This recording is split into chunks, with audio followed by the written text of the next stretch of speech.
Hey, David, if other countries are so great as liberals like to say, why don't more liberals move there? First question is, what do you mean by there? Because a lot of places are difficult to move to, right? And of course, when you explain that to the right, they will say, that's why the places are doing well, because they don't just allow anybody in. But I actually think that that's a distortion of the argument.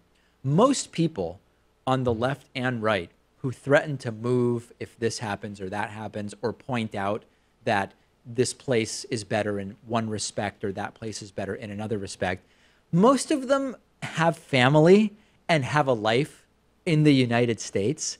And it's not actually that easy to just get up and move psychologically, emotionally, aside from legally and aside from language barriers and aside from questions of what it is that you would do for work. And I think that this is what the right doesn't get when they talk about immigration, right? They talk about immigration like it is this thing that people from other countries just do on a whim to come and use the resources of the United States and get on welfare and consume our electricity and whatever dumb arguments they make. It upends your life. I did it, right? When I was 5 years old, I moved from Argentina to the United States, the effects of which still inform sort of my personality and who I am right now. And it was like sort of irreversible impact to do that.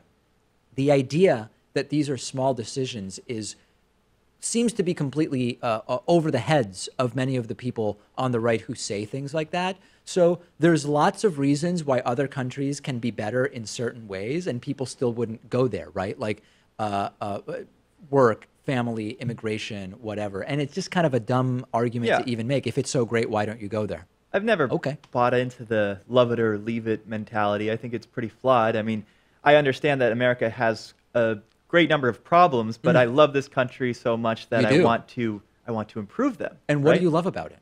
Oh, I don't know. I still have to think about it. No, it's like the culture, the geographical diversity, the history to it. Yeah. Oh my God. I mean, the fact that you have people who live here from all different walks of life, and it's truly a unique place on this earth. Doesn't mean we don't have problems, right? We rank very low in education and healthcare and all these things, but I think we can ameliorate those problems. But you have to admit that the cafe culture of Europe definitely is something that's missing in the United States. Yeah, will you agree to that? I'll concede that point, yes. Yeah. But there are other things to this country that I like. What's better about the U.S. than about every other place? Come up with something, Pat. I said a few things there. I said geographical diversity. Lots of places have it. I don't know. I mean, you got mountains, you got desert. Argentina. You got grasslands. You got beautiful national parks, all right? Argentina has everything from Antarctic to desert to mountain to flatlands to jungle to forests. No, I think we got everything. I think we got everything covered. And we got the rainforest too. We talked about like even Hawaii or whatever else. The immigration. Lots of countries have immigration. Did you hate America? Is this what this comes down to? I think what you're getting to is that there is a sort of je ne sais quoi that is an indefinable something that encompasses what America is in total that appeals to you and makes you interested in maintaining your status as a part of the project of America. So let's just keep it at je ne sais quoi. We don't have to define the exact terms then. That's fine. It's a really dumb question. If other countries are so great, why don't more liberals move there? And by the way, I know lots of liberals who have moved. I have a lot of friends now who basically just live in Europe, right? Like they decided that they were going to do graduate school there.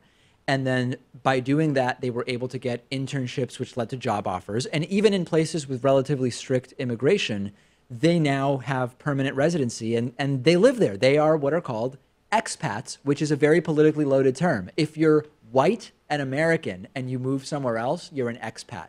If you're brown and foreign from the US and move to the US, you're not an expat from your source country. You're an immigrant, and according to Troy York in our voicemail segment last week, an invader, a subhuman invader, he had the audacity to say. That's why if I was to leave this country, I would also have to change my name because I can't be an expat named Pat. It just wouldn't work. No, it would. You'd have to go by your middle name, Leland, and that would be very concerning to a lot of people. Okay, that is it for today. Great bonus show for you today. That's all I have to say. We'll talk to you on the bonus show.